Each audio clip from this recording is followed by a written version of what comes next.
आता लाडक्या मुलींना 2000 मिळणार।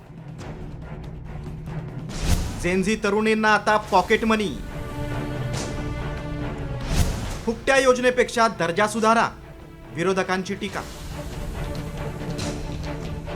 लाडकी बहीण योजना राबवताना सरकारची तारेवरची कसरत होत असताना आता जेनझी विद्यार्थिनींसाठी सरकार एक मोठा निर्णय घेण्याच्या तयारीत आहे। उच्च शिक्षण घेणाऱ्या विद्यार्थिनींना महिन्याला 2000 रुपये पॉकेट मनी देण्याच्या हालचाली उच्च व तंत्र शिक्षण खात्यानं सुरू केल्या। मुंबईतील काही महाविद्यालयातील विद्यार्थी आणि शिक्षकांशी चंद्रकांत पाटील यांनी मंत्रालयात संवाद साधला, विद्यार्थ्यांच्या अडचणी जाणून घेतल्या। यावेळी त्यांनी नवीन योजनेचे सुतोवाच केले।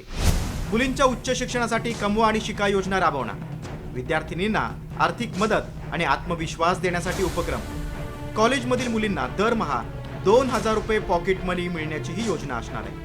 विद्यापीठ आणि महाविद्यालयांमध्ये CSRच्या माध्यमातून हा उपक्रम सुरू करण्याचा सरकारचा विचार आहे। सरकारच्या या निर्णयावर विरोधकांनी हल्लाबोल केलाय। फुकट पैसे कसले वाटताय, त्यापेक्षा कॉलेजचा दर्जा सुधारा, अशी संतप्त प्रतिक्रिया मनसे नेते अमित ठाकरेंनी दिली। 2000 रुपये प्रतिमाह हे विद्यार्थ्यांना प्रायोरिटीने विद्यार्थिनींना पॉकेट मनी म्हणजे काय तर त्यांना त्याची फी 100% सरकार भरतं, त्यांना निर्वाह भत्ता मिळतो। त्या व्यतिरिक्तही खूप खर्च वर्षभरात असतात, त्यासाठी त्यांना दरमहा कमवा आणि शिका त्यामध्ये झाडं लावण्याचं काम दिलं जातं, लायब्ररी दिलं जातं, लॅबोरेटरी दिलं जातं। याला थोडं मोठं व्यापक रूप देण्याचा प्रयत्न चालला। पॉकेट मनी हे देणं हे आई वडिलांचं काम असतं।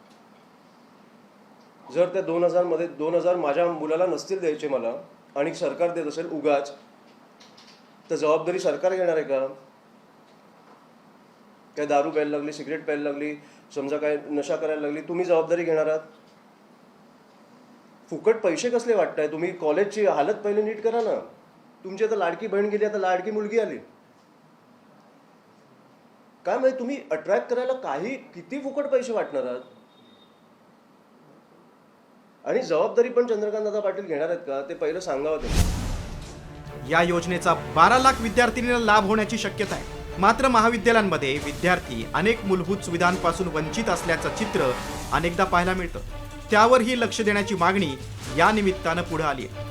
त्यामुळे सरकार योजनेच्या अंमलबजावणीपूर्वी काही सुधारणा करणार का, याकडे सगळ्यांचं लक्ष आहे।